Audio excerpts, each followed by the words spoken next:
Hello my dear students, welcome to nursing Adda 24/7। बहुत बहुत स्वागत है सभी लोगों का। तो अभी जो है हमने पीवाईक्यूज की सीरीज की थी, आप लोगों ने देखी होगी मेरी जो क्लासेस रही हैं। उसके बेसिस पर अब हम बात करते हैं सब्जेक्ट वाइज वेटेज की कि सब्जेक्ट कौन से सब्जेक्ट से ज्यादा क्वेश्चंस आते हैं या आए हुए हैं। ऑब्वियसली हम तो आए हुए हैं की ही बात करेंगे, क्योंकि कभी भी हम कोई भी चीज अगर बताते हैं ना तो अकॉर्डिंग टू जो भी प्रीवियस ईयर में हुआ है उसी के बेसिस पर बताएंगे। नई चीजें तो हमें कैसे पता चलेगी। तो 2025 का पेपर हुआ, पिछले जो पेपर्स हुए सबको ध्यान में रखते हुए क्या रहेगी सब्जेक्ट वाइज वेटेज, सबसे ज्यादा क्वेश्चन कौन से सब्जेक्ट से आएंगे। तो इस वीडियो में इसी टॉपिक के ऊपर हम बात करने वाले हैं कि सब्जेक्ट वाइज वेटेज जो है वो आरआरबी के एग्जाम में क्या रहती है। तो पहले बात करते हैं सब्जेक्ट की। भाई ये है आपके basic subject, OBG, MSN, FON, pedia, community and mental health nursing. जो आपका 2025 का पेपर हुआ था उसके अंदर ओबीजी से काफी क्वेश्चंस आए थे, काफी क्वेश्चंस ओबीजी से आए थे। मतलब एक पार्टोग्राफ का क्वेश्चन था, 2 प्लासेंटा प्रीविया के क्वेश्चन थे, 2 परपूरियम के क्वेश्चंस थे। तो 2 2 6 7 7 क्वेश्चन तो यही थे। और उसके अलावा भी कोई होगा, एग्जैक्टली तो मुझे नहीं याद है, लेकिन हाँ ये तो थे ही थे, 7 तो थे ही थे। तो लगभग लगभग ये देख लो आप, ओबीजी से ना 10 से 12 क्वेश्चन तो आए ही होंगे। तो इस बार ओबीजी से अच्छे खासे क्वेश्चन आए थे भाई, ठीक है। उसके बाद फिर भाई आपका एमएसएन मेजर सब्जेक्ट है भाई। एमएसएन और एफओएन ये तो आपके मेजर सब्जेक्ट है, ज्यादातर एग्जाम्स के अंदर इनके यहाँ से क्वेश्चन आते हैं, ठीक है। तो एमएसएन और एफओएन से भी काफी ज्यादा क्वेश्चंस जो है वो पूछे गए थे, ठीक है। अब एमएसएन के अंदर ज्यादातर क्वेश्चंस जो है वो कहाँ से पूछे जाते हैं, तो वो अलग अलग सिस्टम के हिसाब से जाता है। जैसे अगर कार्डियो उठा ले तो कार्डियो में ईसीजी से क्वेश्चन पूछा जाता है, ठीक है। या फिर जो हार्ट ब्लॉक वाली बीमारियां हो गई, हार्ट ब्लॉक के अंदर जितने भी स्टेजेस हैं उनसे क्वेश्चन आ जाते हैं। अगर मैं बात करूं रीनल की, तो रीनल के अंदर फिर रीनल स्टोन से या मैक्सिमम एक्यूट रीनल फेलियर, और उसमें भी उनके डायग्नोसिस से क्वेश्चन उठाते हैं कि भाई इसके अंदर किसका लेवल बढ़ा हुआ मिलेगा, किसका लेवल कम मिलेगा, ठीक है। अगर मैं बात करूं एसिड बेस एफओएन के अंदर, तो भाई एसिड बेस बैलेंस से क्वेश्चन पूछे जाते हैं। टाइप ऑफ मसाज से काफी ज्यादा क्वेश्चंस जो है वो पूछे जाते हैं। अगर मैं बात करूं पीडिया की, तो पीडिया के अंदर कॉन्जेनिटल एब्नॉर्मेलिटीज से क्वेश्चन पूछे जाते हैं, न्यूनेटल जॉन्डिस से क्वेश्चन पूछे जाते हैं, माइलस्टोन से भी क्वेश्चन पूछे जाते हैं। कम्युनिटी के अंदर भाई प्रोग्राम्स से भी क्वेश्चन पूछे जाते हैं। और एमएचएन के अंदर भाई आपके पास जो है डिलीरियम, डिमेंशिया, स्किजोफ्रेनिया, लेकिन थेरेपी से क्वेश्चन पूछे हुए थे इस बार, थेरेपी से भी पूछे हुए थे। और जो साइकेट्रिक की ड्रग्स है, साइकेट्रिक के ड्रग्स से भी क्वेश्चन पूछे हुए थे। तो मैं ऑल ओवर बात कर रही हूँ, एक पेपर के बेसिस पर वी कांट प्रेडिक्ट की पेपर जो है वो कैसा आएगा। लेकिन 2015 के बाद से 25 तक जितने भी पेपर्स हुए हैं, अगर मैं बात करूं, सबसे ज्यादा क्वेश्चन जो है वो एफओएन और एमएसएन से पूछे जाते हैं।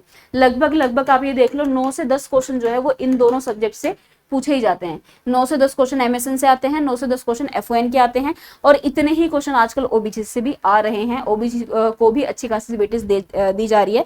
इवन जो अभी नॉर्मल मेंस का एग्जाम हुआ उसमें भी ओबीजी के काफी ज्यादा क्वेश्चन आए हुए थे।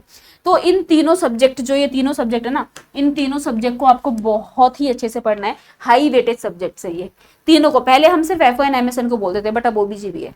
तो आपको ओबीजी को भी इतनी ही वेटेज के साथ में पढ़ना है, क्योंकि ओबीजी को प्रेफरेंस दी जा रही है। ओबीजी से काफी ज्यादा क्वेश्चन आने लग गए हैं एग्जाम के अंदर। तो इन तीनों सब्जेक्ट्स को आपको बहुत ही अच्छे से पढ़ना है। ये तीनों हाई वेटेज सब्जेक्ट्स हैं। बात करते हैं आगे पीडिया, कम्युनिटी, एमएचएन। तीनों का सेम हाल है, लगभग 7 से 8 क्वेश्चन जो है इनमें से पूछे जाते हैं। अगर मैं तीनों का कंपैरिजन करूं, एमएचएन में से ज्यादा क्वेश्चन पूछे जा रहे हैं आजकल मेंटल हेल्थ से काफी ज्यादा क्वेश्चन पूछे जा रहे हैं। तो इन तीनों के अंदर से 7 से 8 क्वेश्चन पीडिया के आ सकते हैं, 7 से 8 कम्युनिटी के, 7 से 8 जो है वो मेंटल हेल्थ के भी क्वेश्चंस जो है वो आ सकते हैं, याद रखना। तो उसी हिसाब से आपको इनकी भी तैयारी जो है वो करनी पड़ेगी। 7 से 8 क्वेश्चंस जो है ये तीनों के अंदर से पूछे जा सकते हैं। एमएचएन में मेंटल स्टेटस एग्जामिनेशन बहुत ही ज़्यादा इंपॉर्टेंट है, थेरेपीज सारी इंपॉर्टेंट है, और साइकेट्रिक ड्रग इंपॉर्टेंट है। डिजीज कंडीशन तो होती ही है। तो ये कुछ ऐसी चीज़ें हैं जिस पे स्पेसिफिक फोकस करो। कम्युनिटी के अंदर प्रोग्राम्स पे बहुत ज़्यादा फोकस करो, क्योंकि प्रोग्राम्स बहुत ज़्यादा इंपॉर्टेंट है। तो ये तो हो गए हमारे बेसिक सब्जेक्ट्स की बात। फिर मैं बात करती हूँ शॉर्ट सब्जेक्ट। भाई रिसर्च से क्वेश्चन पूछे जाते हैं, और वो भी कम से कम भी 3 से 4 क्वेश्चन आते हैं रिसर्च के, इस बार भी आए थे, ठीक है। मैनेजमेंट से भी क्वेश्चन आ रहे हैं, कम से कम 2 से 3 क्वेश्चन जो है वो मैनेजमेंट के भी आ रहे हैं। फार्मा से भी अच्छे खासे भाई 4 से 5 क्वेश्चन फार्मा से भी आते हैं, और 4 से 5 क्वेश्चन न्यूट्रिशन से भी आ रहे हैं। और न्यूट्रिशन में विटामिन से क्वेश्चन पूछे जा रहे हैं। तो वाइटामिन्स को, मिनरल्स को अच्छे से पढ़ लो, किसकी डेफिशिएंसी से क्या होता है वो सब ध्यान से देख लो, क्योंकि रिसर्च को काफी ज्यादा वेटेज दी जा रही है। रिसर्च से भी आजकल क्वेश्चन आते हैं, मैनेजमेंट से भी आते हैं, फार्मा न्यूट्रिशन से भी आते हैं। कंपैरिजन करें तो न्यूट्रिशन से ज्यादा आते हैं, फिर हमारे रिसर्च से आते हैं, फार्मा से भी ज्यादा क्वेश्चन आते हैं। बट फार्मा थोड़ा सा एमएसएन से लिंक्ड होती है, तो वो दोनों मिला के ही चलता है। ठीक है, तो ये भी आपके जो है स्पेशल फोकस आपको इनके ऊपर भी रखना है। तो ये मैंने आपको बताया है कुछ सब्जेक्ट वाइज वेटेज के बारे में कि कौन से सब्जेक्ट से ज्यादा क्वेश्चंस आते हैं, कौन से सब्जेक्ट से कम क्वेश्चन आए हैं। जो पीछे अभी एग्जाम हुआ है उसके अंदर किससे ज्यादा आए थे, किससे कम आए थे, वो मैंने आपको बताया है। आपने मैंने नर्सिंग अड्डा के चैनल पे पीवाईक्यू की एक पूरी सीरीज चलाई थी, 2015 से लेकर के 25 तक के सारे पेपर करे थे। अगर आपने नहीं देखे हैं तो आप जाकर देख लेना, नर्सिंग अड्डा के चैनल पे अवेलेबल है। उनके बेसिस पर मैंने, उनके बेसिस के अकॉर्डिंगली मैंने आपको बताया है कि कितने क्वेश्चंस जो है कौन से सब्जेक्ट से आने की संभावना रहती है।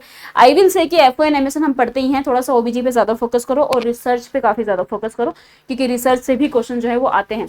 जो एग्जाम होता है ये आरआरबी वाला 100 मार्क्स का एग्जाम होता है, जिसके अंदर भाई 70 क्वेश्चंस, 100 क्वेश्चंस आते हैं, जिसमें से 70 क्वेश्चंस तो भाई आपके नर्सिंग के रहते हैं और 30 क्वेश्चन जो है वो नॉन नर्सिंग के रहते हैं। इन 30 में से 10 क्वेश्चन जो है ना वो जनरल साइंस के होते हैं। और इन जनरल साइंस के अंदर ना ये आपका पीरियोडिक टेबल से क्वेश्चन पूछते हैं, पीरियोडिक टेबल से पूछते हैं, एटम्स से पूछते हैं, एलिमेंट्स से पूछते हैं। ठीक है, इलेक्ट्रिसिटी कंडक्टर के ऊपर भी क्वेश्चन आता है। तो ये थोड़ा सा आपको देखना पड़ेगा। जनरल साइंस पीरियोडिक टेबल तो आपको याद करनी ही है, क्योंकि एक ना एक एलिमेंट का सिंबल वो पूछते ही पूछते हैं। उसके अलावा जो 20 नंबर है उसमें फिर वो जीके आ जाती है आपका, और आपका रीजनिंग आ जाती है, मैथ्स आ जाती है। ठीक है, लेकिन जनरल साइंस जो है उस पर भी आपको फोकस करना है, क्योंकि काफी ज्यादा क्वेश्चन जो है वो यहाँ से भी आते हैं। Periodic table, atom, elements, molecules, यहाँ से भी क्वेश्चन जो है वो पूछे जाते हैं। जैसा तुमने पिछला पेपर देखा 2025 वाले की बात कर रही हूँ, उसमें काफी ज्यादा क्वेश्चन जो है वो पूछे गए थे। तो सीरीज एक बार देख लेना, आपको और आइडिया हो जाएगा कि भाई किस प्रकार से क्वेश्चन आ रहे हैं। ठीक है, मैंने आपको बता दिया, आपको स्पेसिफिक फोकस करना है इन सब्जेक्ट्स के ऊपर, ओबीजी के ऊपर, क्योंकि एमएसएन एफओएन पे सब करते हैं। हाँ, बेसिक सब्जेक्ट है, फोकस इन पे भी करना है, लेकिन ओबीजी को भी इतनी ही प्रेफरेंस आपको देनी है। ओबीजी में कुछ स्पेसिफिक टॉपिक्स है जिससे ज्यादातर क्वेश्चंस उठ के आते हैं, जिसके बारे में मैं वीडियो बनाऊंगी, कभी आपको बताऊंगी, टॉपिक्स के ऊपर भी बात करेंगे। तो अभी तो मैं सब्जेक्ट की बात कर रही हूँ, तो ध्यान से इन सभी सब्जेक्ट्स के ऊपर फोकस कर लीजिए। और अगर आप आरआरबी की तैयारी कर रहे हैं तो जैसा कि मैंने बताया भी, आरआरबी के प्रीवियस ईयर पेपर की सीरीज में ऑलरेडी करवा चुकी हूँ। अब उसी के बेसिस पर, और जो ये आज का मैंने वीडियो बनाया है इसी के बेसिस पर मैं एक नई सीरीज स्टार्ट करने वाली हूँ, जिसमें मैं अब करवाऊंगी आरआरबी के एक्सपेक्टेड पेपर्स, कि जो हमने पीवाईक्यूज करे हैं उनके बेसिस पर अब एक्सपेक्टेड पेपर कैसा आ सकता है आरआरबी का, जिसमें मेन फोकस मेरा उन्हीं टॉपिक्स पे रहने वाला है जिसको आरआरबी ने ज्यादातर चूज किया है, और जो पैटर्न आरआरबी का रहा है उसी के अकॉर्डिंगली मैं ये सीरीज लेकर आ रही हूँ। मंडे से यानी 6 अक्टूबर से स्टार्ट होने वाली है। नर्सिंग अड्डा के चैनल पे दोपहर 2 बजे क्लास रहेगी, आरआरबी एक्सपेक्टेड पेपर की सीरीज चलेगी। तो ज्वाइन करो अगर आरआरबी की तैयारी कर रहे हो। पहले प्रीवियस ईयर की सीरीज देखो, फिर मोस्ट एक्सपेक्टेड की सीरीज आप लाइव स्टार्ट करो, आपको बहुत बहुत बेनिफिट मिलेगा इस चीज का। प्लस आरआरबी की तैयारी कर रहे हो, अभी तक थ्योरी पढ़ना स्टार्ट नहीं किया है, तो भाई हमने आपके लिए आरआरबी के लिए एक नया बैच लॉन्च किया हुआ है। आपको करना क्या है, गूगल पे जाना है, एक सेकेंड बस,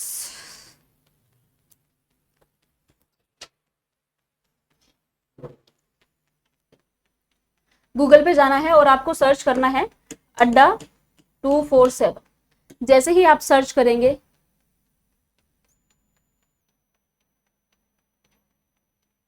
लोड हो रहा है पेज, तो सबसे ऊपर वाली वेबसाइट पे आपको क्लिक करना है, ऑल कोर्सेज पर जाना है और इधर नर्सिंग पे जाना है। यहाँ पे आपको आरआरबी नर्सिंग सुपरिटेंडेंट का बैच मिलेगा, इस पे क्लिक कर देना।